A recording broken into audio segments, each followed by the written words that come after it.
continuidad con el mensaje que hemos estado estudiando acerca de Segunda de Pedro. Gracias a Dios por la oportunidad de continuar con este estudio. Si por alguna razón en el Inter se nos va la voz, bueno, pues es parte de ahí de un problemita técnico, pero no se preocupen, le subimos el volumen. Vamos a continuar, vámonos directamente a la palabra de Dios. Vamos a abrir el libro de Segunda de Pedro, como hemos venido estudiando el libro de Segunda de Pedro, capítulo 3. Ya tuvimos la oportunidad de estudiar en la sesión anterior los versículos del 1 al 4. De hecho, los que vimos al detalle fueron del 1 al 3. Y vamos a quedar, como que pasamos muy rapidito la parte del punto 4.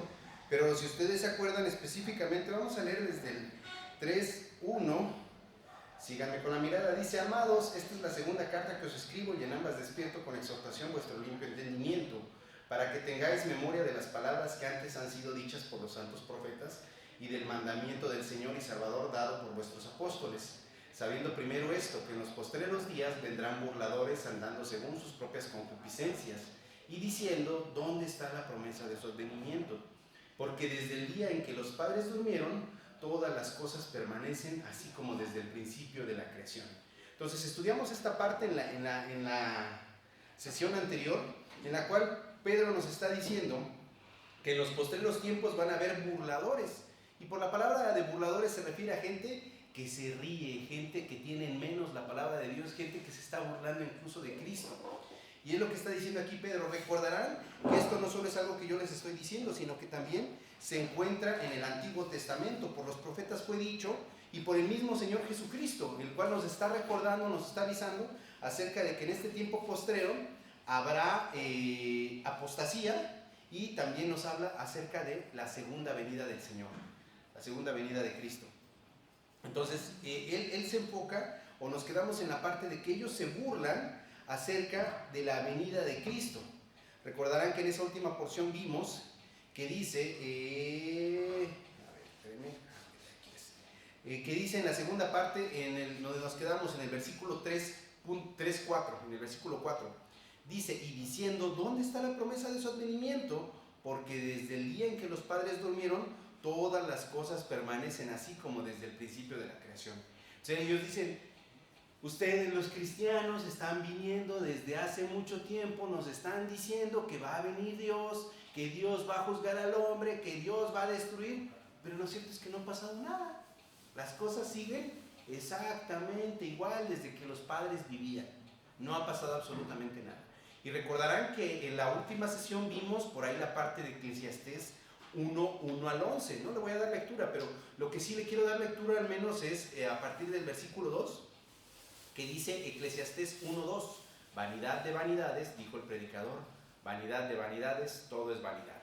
Y en el versículo 9, ¿qué es lo que fue? Lo mismo que será. ¿Qué es lo que ha sido hecho?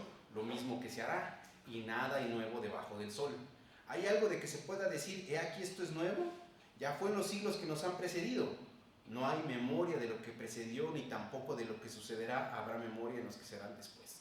Entonces, acuérdense que Salomón fue un hombre que pidió sabiduría a Dios, ya lo habíamos comentado en la sesión anterior, y que Dios le dio toda la sabiduría que jamás ningún hombre volverá a tener, ni ha tenido, ni volverá a tener.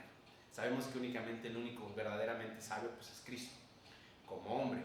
Pero aquí a Salomón, y digamos que entre los simples mortales, fue el que más sabiduría se le dio. Y él inquirió todo lo que hay debajo del sol, él inquirió el trabajo, él inquirió la vida, él se preguntó, bla, bla, y la respuesta más acertada fue: nada hay nuevo debajo del sol. Pero la parte última, que es lo que me interesa destacar, es en la que dice acerca de los hombres en el 11: no hay memoria de lo que precedió, ni tampoco de lo que sucederá habrá memoria de los que serán después. Entonces estos hombres burladores, ¿qué hacen? Simple y sencillamente se burlan porque no tienen memoria, porque voluntariamente ignoran las cosas que nos han precedido o que han sucedido en el pasado. Incluso hoy día, precisamente al final de la sesión anterior, estaba platicando la hermana Gloria, me decía: hermano, es que hay un problema, y es que a la gente no le gusta la historia. Y es verdad, no le gusta la historia a la gente. Yo me acuerdo que yo cuando era niño reprobé en todas las materias de historia, las reprobé con palomitas, ¿no? O sea, porque no me importaba la historia, me aburría cómo me daban la historia, me aburría. Entonces, conforme fui creciendo, llegó un momento en el que me empezó a gustar la historia, pero la historia de México, y empecé a estudiar la historia de México, y eso me llevó a otra cosa, y la historia es impresionante, porque es verdad lo que se dice, que la única manera en la que un pueblo no pueda repetir su los mismos errores es conociendo su historia. Es la única manera. Pero como individuos no tenemos memoria. Y eso es lo que se dice acerca del hombre. Entonces, estos individuos, de lo que se burlan, no es ni de la venida del Señor Jesucristo en el arrebatamiento, como está descrito en 1 de Tesalonicenses 4, 13 al 18, no lo voy a leer, pero si lo quieren apuntar, 1 de Tesalonicenses 4, 13 al 18, que es donde está el arrebatamiento del Señor, ni tampoco se refieren a la venida del Señor Jesucristo a su reino universal, estableciéndolo con sus santos, es decir, el reino milenial, tampoco se refieren a eso, que está en 1 de Tesalonicenses 3:13. Lo que ellos están pensando es en el juicio final. Y sabemos claramente que para los impíos y para los incrédulos, el tema del juicio final es un tema recurrente. Nos basta nada más ver las películas. Recordarán Terminator, por ejemplo, el día del juicio final. Recordarán muchas películas que han salido acerca de los cataclismos mundiales, del final de los tiempos, de la era zombie, donde ya vino una era nuclear y todo fue devastado. Y siempre habla, el hombre impío está hablando acerca de una destrucción, el final del milenio. Eso es a lo que ellos se refieren, pero incluso ellos dudan y ellos dicen, no, no es verdad. No es verdad que un día Dios va a juzgar y no es verdad que un día Dios va a destruir el mundo. Eso es para los que le tienen miedo a Dios. Nosotros los hombres somos mejores. Pero bueno, en esa parte, con esto digamos que estamos cerrando el versículo 4 y vamos a dar continuidad al estudio de esta mañana. Para eso vamos a empezar en oración. Vamos a cerrar nuestros ojos, hermanos, hermanas. Padre, le damos gracias, Señor, porque nos permite poder estar juntos. Gracias, Señor, por su santa palabra, por la dicha que nos da de existir, por permitirnos ver un nuevo día, un nuevo amanecer, Señor. Gracias porque su misericordia en esto se expresa también hacia nosotros, Señor, en que usted nos da vida física, nos ha concedido la vida espiritual según su voluntad para la vida eterna. Le rogamos, Señor, por favor, que nos guíe en el entendimiento y la comprensión de su palabra para que el tiempo que pasemos aquí, Señor, sigamos creciendo en el conocimiento de usted y a semejanza de usted, Señor, que es el objetivo del verdadero creyente, Señor. Jamás la alcanzaremos, pero la buscaremos, Señor, porque es lo que usted nos ha guiado a ser siervos que le busquen, a ser siervos que crezcan en santidad, y buscar ser santos como usted es santo. Le rogamos por favor que nos guíe en esta mañana, Señor, que nos dé la sabiduría que necesitamos, que me use según su voluntad, Señor, para que hable su palabra y no lo que yo creo, Señor, ni lo que yo pienso, sino la verdad, su santa y bendita palabra que es la verdad. En el nombre de su santo Hijo unigénito, mi Señor y Salvador Cristo Jesús, le doy gracias. Amén. Entonces, ahora vamos a estudiar 2 de Pedro 3, 5 al 7. Vamos a darle lectura, me siguen con la mirada. Dice: estos ignoran voluntariamente que en el tiempo antiguo fueron hechos por la palabra de Dios los cielos y también la tierra, que proviene del agua y por el agua subsiste, por lo cual el mundo de entonces pereció anegado en agua, pero los cielos y la tierra que existen ahora están reservados por la misma palabra, guardados para el fuego en el día del juicio y de la perdición de los hombres impíos. Entonces, si ustedes de entrada ya prestaron un poquito de atención de qué nos van a hablar estos versículos, Pedro está haciendo referencia acerca del mundo antiguo. Y recordarán que era lo que vimos al final de la sesión anterior. Muchas veces pensamos que la tierra siempre ha sido así como la vemos. Volteamos y vemos un cielo arriba, vemos a los animalitos pastando, creemos que siempre hemos sido hechos como para comernos esos filetes de carne, esos bistecs bien sabrosos, y pensamos que el deber del hombre es trabajar la tierra para comer, porque pues así ha sido. Y era lo que decía Salomón: para el hombre natural así es la vida, no ha cambiado, ha estado siempre igual, pero no es verdad. El Génesis nos narra que al principio Dios creó un cielo y Dios creó una tierra, que es muy diferente al cielo y a la tierra que hoy día conocemos. Entonces nosotros, entre comillas, estamos en la segunda tierra, en el segundo mundo, después del primero que destruyó Dios. Y así como destruyó Dios el primer mundo y nosotros estamos ahorita en el segundo mundo, también dice Dios: este mundo en el que ahorita estás, lo voy a destruir, ya no va a continuar, y voy a crear una tercera tierra, un tercer cielo, un tercer mundo, pues. Entonces es impresionante pensar, si nos frenamos un momento a pensar, que así como esos individuos, fíjense, esto es digno de meditación. hubieron hombres como nosotros en el primer mundo. Hubieron hombres como nosotros que creían que el mundo que veían era lo único que iba a existir. Y fue destruido. Ya no más, ya no más. El mundo que ellos conocieron ya no existe más. Y ellos ya no existen más en esta vida. Así nosotros, lo que hoy día vemos y lo que hoy día para nosotros es, el día de mañana ya no va a ser.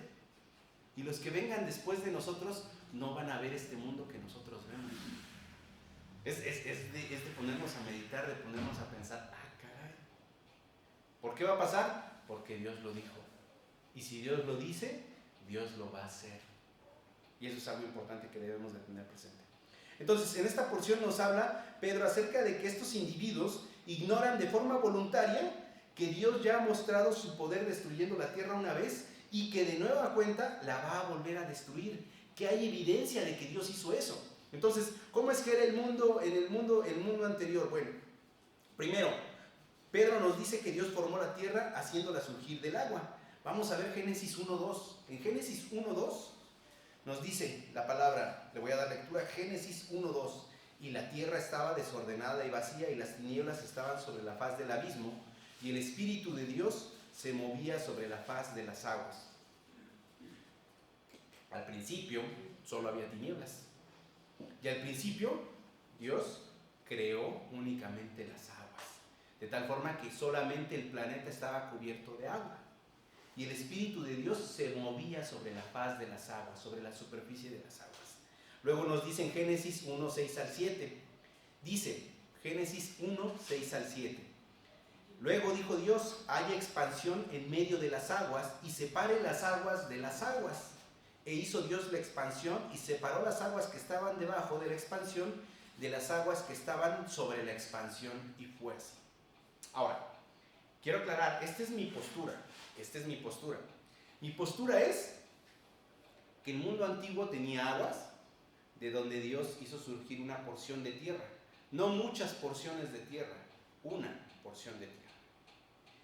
Pero que el cielo que hoy día nosotros conocemos no era como es, sino que arriba de esta tierra había agua. Una capa completa que rodeaba la tierra de agua, suspendida.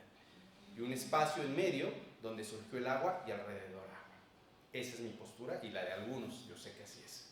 Entonces, es lo que nos está describiendo en esta parte. Luego en Génesis 1:9 al 10 nos dice, dijo también Dios, júntense las aguas que están debajo de los cielos en un lugar y descúbrase lo seco.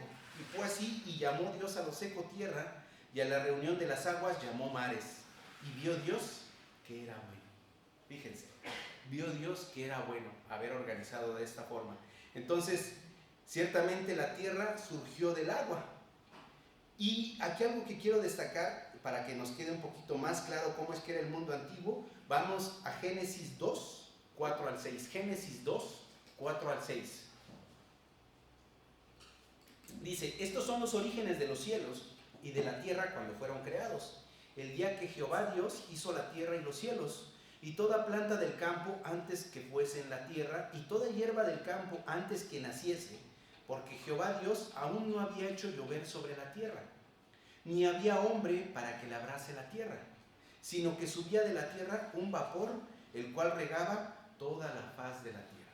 ¿Qué está pasando? ¿Qué está describiendo aquí en la palabra? Que en aquella época no caía lluvia como ahora cae para nosotros. Dice que subía de la tierra, de la porción seca, un vapor que regaba las plantas que habían sido creadas.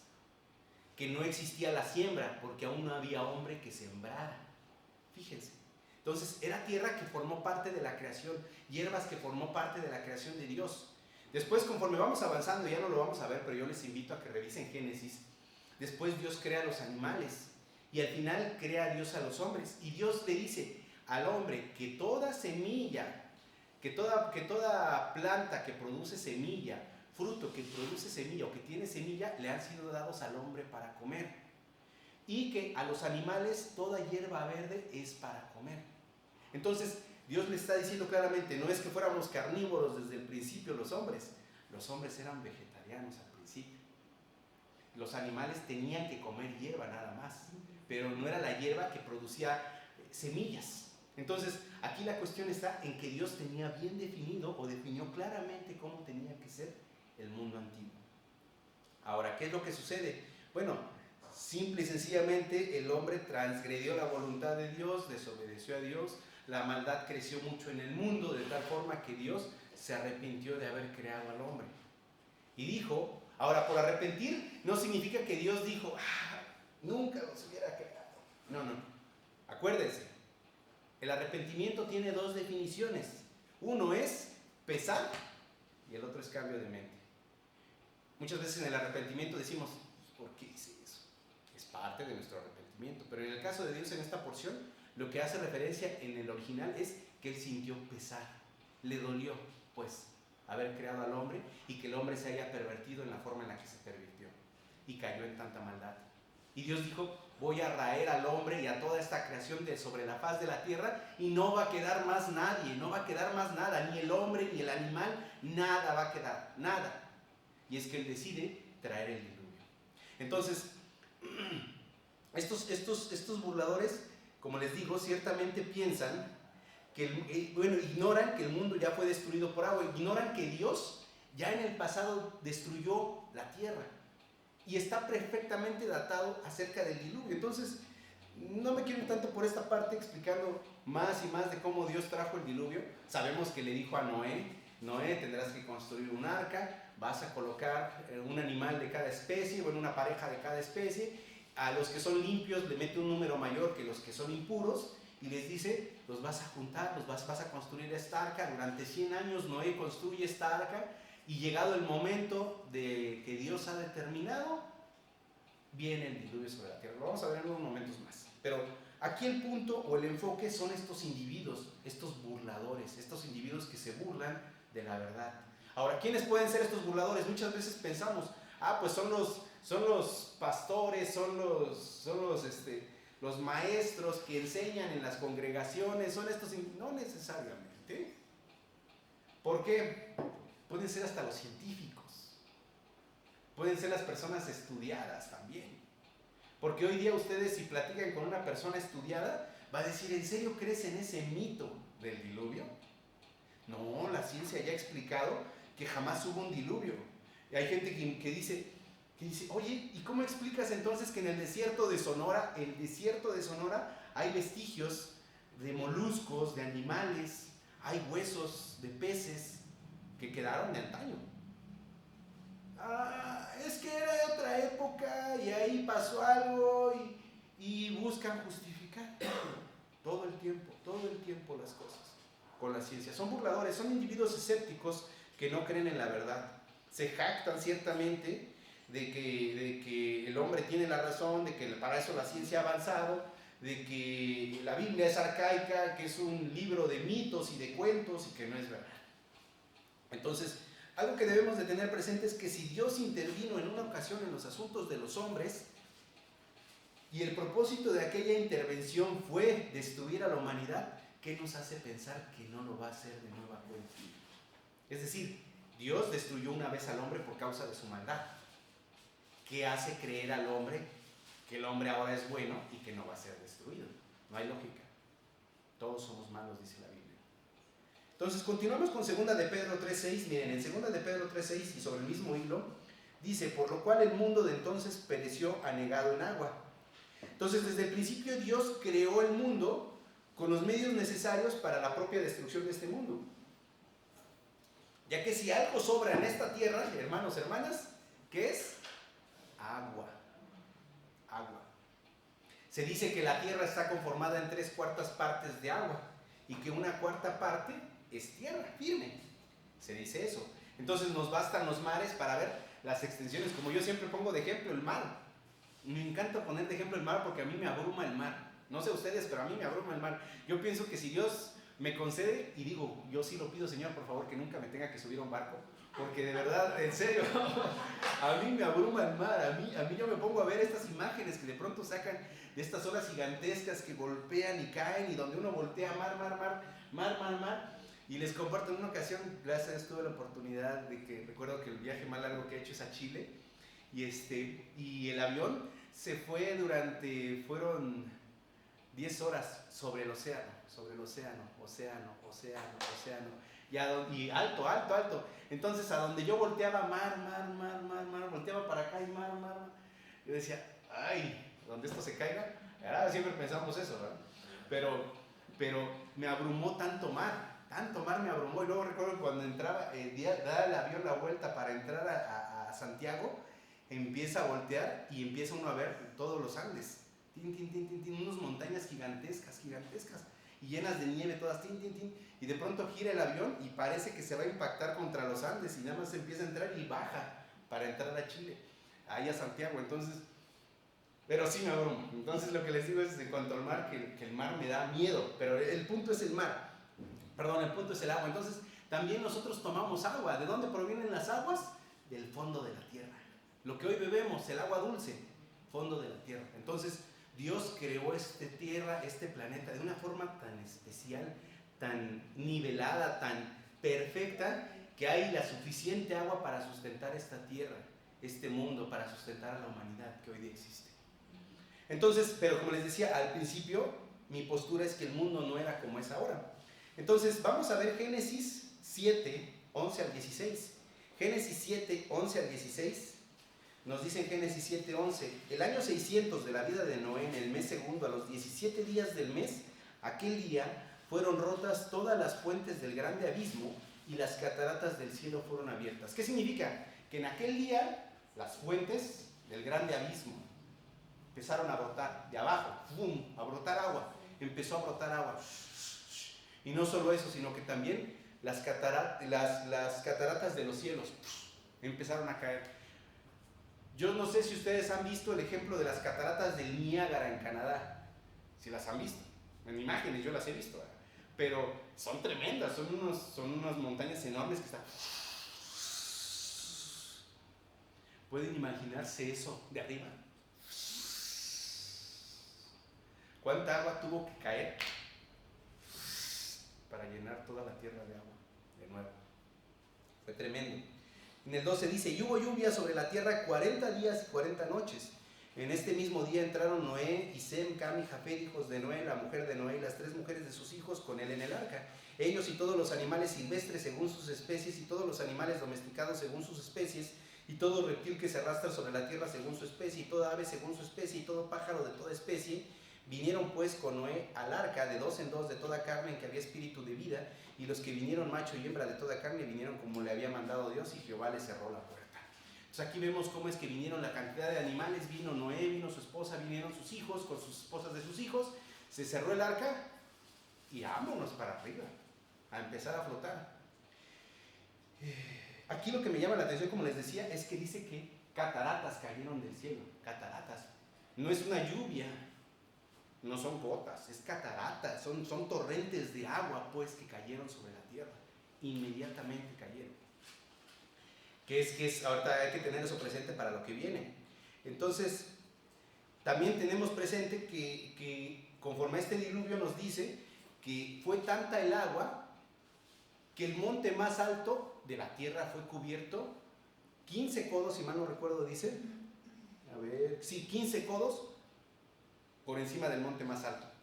Un codo es aproximadamente medio metro, entonces son 7 metros, más o menos. Es decir, 7 metros por encima del monte más alto. Imagínense que ese es el nivel, y esto ha de medir ¿cuánto? 1, 2, 3 y medio, ¿verdad?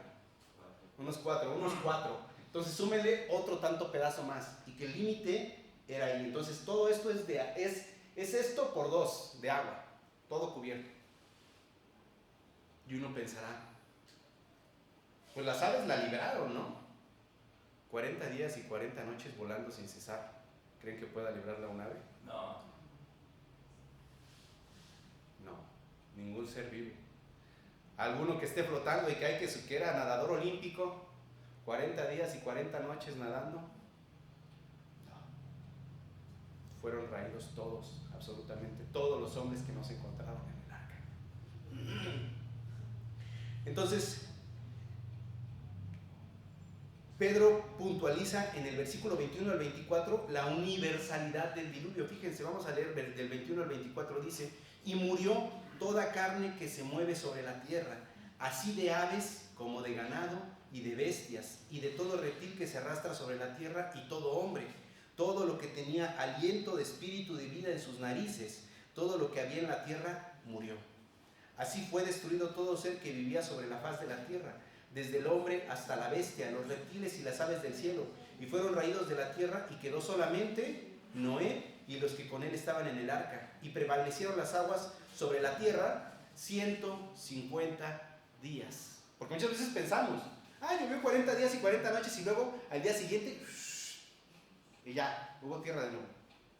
Prevalecieron las aguas sobre la tierra cubiertas 150 días. Entonces, imagínense, 190 días de agua inundada, más torrentes cayendo durante 40 días. ¿Quién se puede salvar de eso? Solamente los que estaban seguros en el arca. Que sabemos que el arca es un tipo de Cristo para nosotros. Y es la misma forma en la que hoy día los que creemos en Cristo estamos salvos en Él. Y vamos a sobrevivir a este mundo. Vamos a tener la vida eterna. Ahora, como les decía, estos individuos voluntariamente quieren olvidar esta porción. Y dicen, son cuestiones de mitos, son cuestiones de fábulas de la Biblia. Pero aquí es donde surge algo bien interesante. Y esto fue donde a lo mejor no vamos a pasar de esta porción. Y si no pasamos está bien, pero sí, qué bueno. Pero esto es interesante, fíjense. Yo ya desde hace tiempo llevaba preguntándome. Yo recuerdo que hace muchos años, precisamente por lo que les explicaba al principio, me empezó a interesar la historia. Y recuerdo clarito que algo de lo que me llamó mucho la atención fue algo que estaba escrito en la historia mexica. Recordarán sus monedas de 10 pesos. ¿Quién trae una moneda de 10 pesos? Sáquenla y veanla. Ahí está un calendario del sol, mal llamado calendario del sol. ¿Por qué no es un calendario? No es un calendario. Es la piedra del sol, o simboliza la piedra del sol. Si ustedes algún día la quieren conocer, vayan al Museo de Antropología e Historia de la Ciudad de México. Ahí está la sala mexica y van a ver una piedrota gigante trepada aquí con la efigie ahí colocada. La encontraron enfrente del Templo Mayor allá por 1960, 70, algo así medio recuerdo. No miento, 40. Sí, creo que fue 40. Entonces, bueno, eso. La cuestión está en que si ustedes prestan atención, tiene una cara al centro, el individuo, tiene la lengua salida, que era una lengua de obsidiana. Ahí, cuando hacían los sacrificios que le arrancaban el corazón al hombre, lo cortaban, se lo colocaban en la boca a esta piedra. Pero la cuestión aquí es cómo está conformada. Van a ver ustedes que tiene como 4 garras, 1, 2, 3 y 4. Para la cultura mexica simboliza las 4 eras que existió el hombre. Y explican cómo es que ellos eran la 4ª era de la humanidad. Ellos así lo definían. Y decían que la 5ª era de la humanidad, porque es la del centro, ellos son la 5ª. El 5º sol, son los hijos del 5º sol. Y decían que la 4ª era, y describen, cuando ustedes leen e investigan, dice que cada una fue destruida de diferentes formas. Pero la última, la 4ª, que fue destruida por agua. Así dicen ellos. Y yo me quedé, muy interesante. Bueno, es una época en la que me gustaba mucho la cultura prehispánica, y empecé a leer otro libro que se llama El Popol Vuh. El Popol Vuh entre los mayas se considera o es el equivalente a su Biblia, la Biblia maya, en la cual se describe cómo es que los dioses crearon el mundo, y tienen exactamente la misma definición. Dicen que el mundo antiguo, antes del mundo actual, fue destruido por agua. Y ellos definen que este mundo va a ser destruido por fuego. Así está datado en el Popol Vuh. Si algún día tienen la oportunidad de leerlo, léanlo, nada más que a lo mejor se van a aburrir de tantos términos ahí mayas, de Ixpú y Saúl Tzibú, cosas así. Pero, o sea, van a encontrar mucho término maya. Pero bueno, aquí, ¿qué es lo importante? Que la Biblia no es el único libro que describe el diluvio. El documento más antiguo que se tiene, o no es documento, sino ¿cómo podemos decir? El registro más antiguo que se tiene es del 2100 a.C. 2100 a.C. y pertenece a la cultura más antigua, a la civilización más antigua que hoy día se conoce, que es la de Mesopotamia. Les voy a leer, dice, la versión más antigua sobre un diluvio está en la historia de Utnapishtim, dentro del poema de Gilgamesh, escrito aproximadamente en el 2100 a.C. Se los voy a leer rápido. El texto mesopotámico relata lo siguiente: Enlil decide destruir a la humanidad porque le resultan molestos y ruidosos. Ea advierte a Utnapishtim para que construya un barco. El barco se deberá llenar de animales y semillas. Llega el día del diluvio y toda la humanidad perece, excepto Utnapishtim y sus acompañantes. Utnapishtim se da cuenta de que las aguas bajan y suelta un cuervo, el cual revoloteaba sobre las aguas, yendo y viniendo hasta que se evaporaron las aguas de la tierra. Utnapishtim hace una ofrenda a los dioses y estos quedan satisfechos por el sacrificio. Un relato muy similar es narrado en tablillas sumerias, que es la cultura que siguió la mesopotámica, inmediatamente. Muy antiguas, de la ciudad de Ur. Si les suena Ur, pongan atención, Ur, en las cuales el protagonista, a quien Enkia previene del diluvio, es Siusudra. Lo mismo podemos ver en un relato de origen acadio, que le sigue. Título: Atrahasis, poema épico que relata desde la creación hasta el diluvio universal. Esto solo es un toque. Pero ¿qué creen? Aquí lo que quiero describir es el hecho de que, como les dije al principio, mi postura es que Dios creó una sola tierra, lo que hoy día los científicos le conocen como Pangea. Y no necesita uno muchos dedos de frente, como dice el dicho. Abran un mapa, vean cómo está África, vean cómo está México, júntenlos, embonan, ensamblan. Y algo importante también que tener presente: cuando dice Dios en la Biblia que Dios ha puesto al hombre, no dice en Edén, dice en el huerto de Edén. Fíjense, hay una gran diferencia entre decir en Edén a en el huerto de Edén, porque Edén es el lugar, Edén es el nombre de la tierra. Dice, lo puse en el huerto del lugar llamado Edén. Entonces, conforme nosotros vamos avanzando en la lectura del Génesis, podemos encontrar que incluso hay un momento en el que Dios registra el Génesis, que Dios parte la tierra y la separa. No recuerdo ahorita el nombre, se me fue, pero hay una porción, si no se las debo, se las traigo la próxima sesión, pero hay una sección donde dice Dios claramente que a un individuo se le pone este nombre. ¿Por qué? Porque es el día en el que Dios partió la tierra. Génesis 9 o 10. Génesis 9 o 10. 9, 10. Si no, ahorita lo buscamos. Pero ahorita me voy a acordar del nombre. Pero es una cuestión de que hubo una época en la que el hombre vivía sobre una sola tierra. Y esto es importante que lo tengamos presente. El hombre, toda la humanidad vivía en una sola tierra. Entonces, si nosotros vemos relatos antiguos, como en este caso del mesopotámico, del acadio, del mexica, del maya, en la Biblia, no significa que sucedió en diferentes locaciones. Significa que tenían algo en común todos ellos, y es que todos estaban en una misma tierra, todos estaban en un mismo lugar. Ahora, ya sabemos que en el judaísmo y en el cristianismo se relata en Génesis 7 el Apocalipsis, y esta porción fue escrita por Moisés entre el 1440 y el 1400 antes de Cristo. ¿Sale? Y esto es el tiempo en el que Moisés estuvo conduciendo a Israel. Y sabemos, ya vimos un poco, ya revisamos un poco acerca de lo que él escribió, de lo que sucedió en el Génesis en esta época. Pero ¿qué creen? Que no para ahí. China, en el año 1920 a.C. aproximadamente, ellos relatan entre su historia una gran inundación de Gunyu, así le llaman.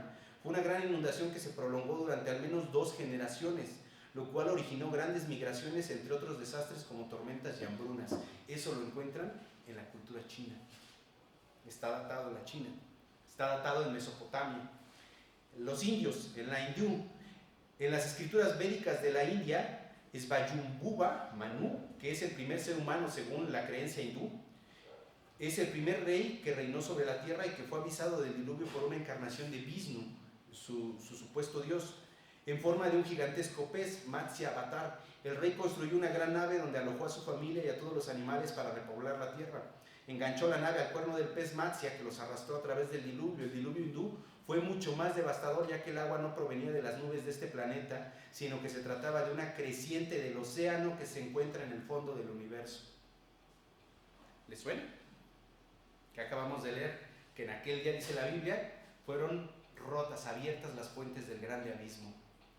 Ellos relatan algo similar. Grecia, en los griegos. La mitología griega relata la historia de un gran diluvio producido por Zeus, quien había decidido poner fin a la existencia humana por haber aceptado el fuego de Prometeo, que Prometeo había robado del monte Olimpo. Deucalión y su esposa Pirra fueron los únicos supervivientes. Prometeo le dijo a su hijo Deucalión que construyese una embarcación en la cual dispusieron todo lo necesario y así sobrevivieron. Al terminar el diluvio y una vez que se secó la tierra y las aguas retrocedieron del mar, el arca de Deucalión se posó sobre el monte Parnaso, en donde estaba el oráculo de Temis. ¿Me suena? También. En la cultura islámica, bueno, entre los islámicos, ya saben que ellos estudian el Corán, también dice algo muy similar a lo que tenemos nosotros en la Biblia. Ponen nombres diferentes, ponen Alá, ponen otros individuos. La diferencia principal en el Corán es que en la Biblia nos dice que Noé se quedó con su esposa y sus hijos y las esposas de sus hijos, pero en el Corán dice que solamente salvó en este caso es Nuh, le llaman Nuh, que es Noé, y que a la esposa la dejó fuera porque le fue infiel a Nuh, y que ella fue como un tipo de los infieles, y por eso murió destruida la esposa de Nuh. Ahora, no para ahí. En la cultura Musayé, en África, en la nación africana de Chad, la tribu Musayé cuenta la historia de que una vez una familia vivía en un lugar remoto y que cierto día la madre quiso preparar una comida para su familia, así que tomó el mortero con su majador para moler el grano y hacerlo harina. Dice que en aquel tiempo el cielo estaba mucho más cerca que ahora. En efecto, si se alargaba la mano podía tocarse. Majó el grano con todas sus fuerzas, pero al moler la mujer se descuidó y alzó el majador tan alto que hizo un agujero en el cielo. En el acto empezó a caer a la tierra mucha agua. Llovió durante 7 días y 7 noches hasta que toda la tierra quedó anegada. Conforme caía la lluvia, el cielo se iba levantando hasta que llegó a la altura inalcanzable que ahora tiene. Desde entonces perdimos el privilegio de tocar el cielo con la mano. Está descrito en una cultura, bueno, en una tribu africana. América, Chibcha-Muisca, que es de Colombia. Aquí igual ellos hablan acerca, y tengo información, a lo mejor si quieren seguir oyendo les sigo diciendo, pero dice que en esta cultura, en esta tribu colombiana, dice que el alma de los hombres se vio invadida por la codicia, la ambición, el egoísmo, el hambre y la sed de poder para doblegar a sus semejantes y así concentrar en pocas manos todas las riquezas. Entonces Chibchacún, dios del bien y el mal, tiñó los cielos con nubarrones negros, luego hizo retumbar relámpagos y truenos. Entonces una llovizna comenzó a caer y se transformó en lluvia que desembocó en un torrente interminable de aguas. A los pocos días se había precipitado un violento aguacero acompañado de rayos y truenos incesantes. En pocas semanas el diluvio había arrastrado viviendas, árboles, cultivos y animales. Los hombres y las mujeres alcanzaron a huir con sus hijos hasta las cimas de montes mientras imploraban a los cielos el perdón por sus desmanes y debilidades. Colombia. Mapuche, Chile. Un día fueron advertidos por la culebra amiga Tren Tren Bilu que la culebra enemiga les preparaba un exterminio mediante una terrible salida del mar y les instó a refugiarse en el cerro sagrado que ella habitaba, donde solo unos pocos concurrieron. Producida la inundación a medida que las aguas subían, Tren Tren Bilu elevaba el cerro hasta acercarse al sol. Los refugiados se salvaron y los que fueron alcanzados por las aguas quedaron convertidos en peces, cetáceos y rocas. Así fue como se salvó la humanidad al bajar estos pocos hombres desde el cerro en el que se habían refugiado. Ya les expliqué la mexica, pero también hay una inca en Perú. También hay de una cultura que es Uros, que es de los lagos de Perú y de Bolivia. Y ellos hablan acerca del lago Titicaca. También está una cultura, bueno, una tribu que es Cahuéscar, en Chile, en el estrecho de Magallanes. También tiene un relato similar. También están los tainos, otra que se encuentra entre las Antillas, entre Cuba y Puerto Rico, las islas que están frente a nosotros, frente al Caribe. Tenemos la guaraní, que está entre parte de Argentina y Brasil, también tiene su descripción. Y finalmente, como les decía, la maya. Bueno, y ahí paré, porque si seguimos buscando, rascando, viendo, vamos a encontrar cómo las culturas antiguas todas describen que existió un diluvio. ¿Cuál es el punto? Estos burladores abiertamente dicen, jamás Dios ha tocado a la humanidad, jamás Dios ha tocado al hombre. Pero ¿qué leímos al principio que dijo Salomón? ¿Cuál es el problema del hombre? Que no hay memoria de las cosas que fueron, ni tampoco habrá memoria de las cosas que vendrán después. Y eso nos lleva a meditar. ¿En qué? En que esta humanidad no tenemos memoria de ese mundo antiguo. Los que vengan tampoco van a tener memoria de nosotros. Tampoco. Fíjense. Entonces es digno de ponernos a meditar, de entender que Dios es el único y soberano, Dios creador del cielo, de la tierra, del universo, que Él va a hacer según su voluntad y según lo que Él ha dispuesto entre los hijos de los hombres. Y si hay alguien que todavía tiene la duda y quiere escuchar a algún científico que dice, no, es que el científico dijo, es que ellos ya tienen pruebas. ¿Qué más prueba quieren que la historia? ¿Cómo fue posible que se pusieran de acuerdo tribus que jamás, entre comillas, se han visto? ¿Cómo es posible que se pongan de acuerdo naciones, China, América, Medio Oriente, África, en tener la misma información? Incluso se dice que cuando llegaron, eso está datado entre, ¿cómo se llama? Entre los, ¿dónde estaba? Déjenme acuerdo. Cuando llegaron los españoles aquí a México fue entre los mayas. Sí, ya me acordé, fue entre los mayas. Cuando llegaron los españoles aquí a México, hubieron individuos que empezaron a registrar la historia. Entre ellos estuvo, ay, se me olvidó su nombre. ¿Mande? Gracias, pastor. Bernal Díaz del Castillo fue uno de los historiadores que él llegó y empezó a ver y empezó a escribir todo lo que él veía. Incluso si ustedes van al Templo Mayor en la Ciudad de México, ustedes van a entrar al Zócalo capitalino y van a ver que de frente tienen la Catedral Metropolitana, pero al lado unas ruinas. Luego aquí van a tener el Palacio de Gobierno y en esas ruinas se le conoce como las ruinas del Templo Mayor, y ahí está un museo donde todavía hay excavaciones abiertas donde ustedes van a poder ver los vestigios de la cultura mexica. Pero lo que llama la atención es que en la pared, así hicieron el museo, dejaron grabados escritos de Bernal Díaz del Castillo. Están escritos que él describe cómo es que era la tierra cuando él llegó, cómo es que él vio toda esta civilización antigua, las construcciones blancas y de cómo se veían desde el paso de Cortés, desde lo que es la división entre el Iztaccíhuatl y el volcán Popocatépetl. Entre ellos está el paso de Cortés y cómo es que él tuvo toda la visión de toda esta tierra. Y ahí está empezando a describir todo esto, y todo eso está descrito en la historia. ¿Qué nos lleva a pensar que la historia o que la ciencia puede echar abajo la historia? O más importante, ¿qué nos puede llevar a pensar que lo que Dios ha dicho es mentira? Meditemos pues en eso. Y bueno, terminando ya para concluir, ya me tomé unos minutos de más, pero ya para concluir, 2 de Pedro 3:7 dice, pero los cielos y la tierra que existen ahora están reservados por la misma palabra, guardados para el fuego en el día del juicio y de la perdición de los hombres impíos. No voy a hacer mucho hincapié en este versículo, porque los versículos que están por venir describen al detalle, un poco más al detalle, lo que va a suceder con esta tierra, de cómo va a ser destruida por fuego. Pero aquí algo es cierto, que Dios está diciendo aquí claramente que estos cielos y esta tierra que existe ahora están, ¿qué? Reservados, guardados, así como diciendo, ¿qué creen? Tranquilos. Cuando ven que llueve, no se preocupen, no va a ser destruido este mundo por agua. Tranquilos, este está reservado, este lo tengo reservado para el fuego, para que caiga fuego del cielo y sea consumido por fuego. Pero tranquilos, no va a ser por agua, tranquilos. Ya lo hice una vez por agua, ya no. Es lo que nos está diciendo aquí en esta porción.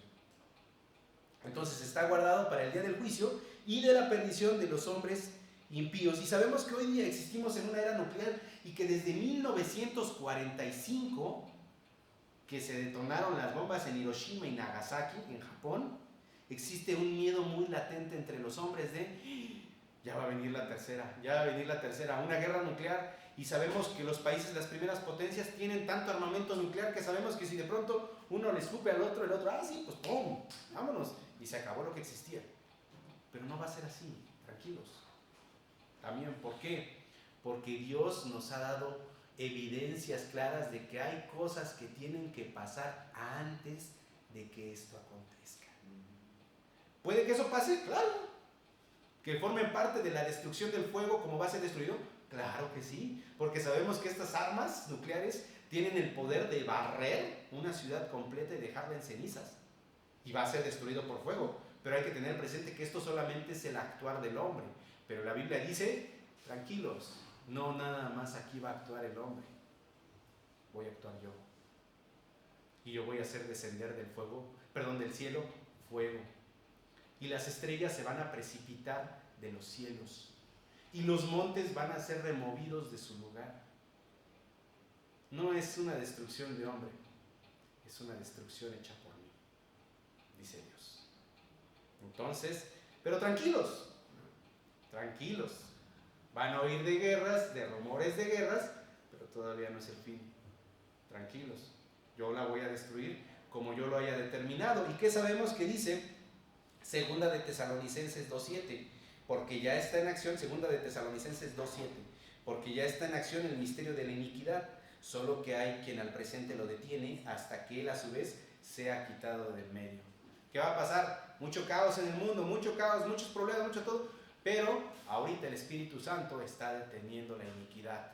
Pero cuando Dios, no el hombre, Dios lo determine, va a ser quitado. Y Cristo Jesús, quien sustenta todas las cosas, va a permitir que pase y se va a desatar el caos. Porque por ahora los cielos y la tierra están reservados para el fuego en el día del juicio y de la perdición de los hombres impíos. Conclusión, por lo que les decía, no hay que caer en el error que estos hombres caen voluntariamente. ¿Cuál es el error en el que caen voluntariamente?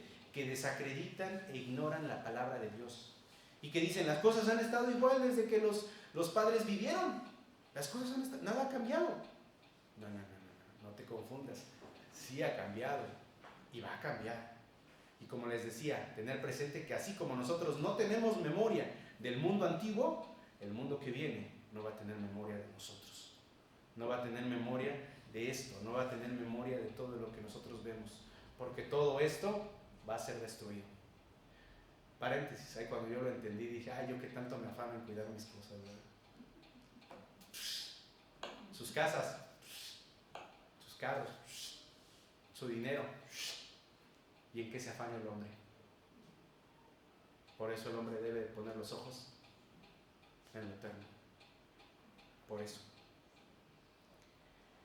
Mantengámonos firmes en aquel que nos sustenta y guardemos como ciertísima la palabra de Dios. Vamos a ver. Padre, le damos gracias, eterno Dios, por la dicha que nos da de vivir. Le agradecemos, Señor, por permitirnos este tiempo de estudio en la escuela dominical. Le rogamos, Señor, por favor, que guarde nuestras mentes y nuestros pensamientos de ideas que, lejos de acercarnos a usted, nos pervierten y nos alejan de usted, que nos hacen poner en duda lo que usted ha dicho en su palabra y lo que ha establecido, Señor. Que tenemos por cierta la evidencia que no solo su palabra muestra, Señor, sino que también aquellos vestigios de la historia humana, Señor. Guíenos, por favor, para poder entender y para poder hacer nuestra la verdad de su palabra, única, santa y verdadera, Señor. Guíenos, por favor, para vivir según su voluntad, para buscar el reino eterno de los cielos en su presencia, Señor, por medio del creer con fe en su Santo Hijo, nuestro Señor y Salvador, Cristo Jesús. Le agradecemos por este tiempo, en el nombre de su Hijo, mi Señor,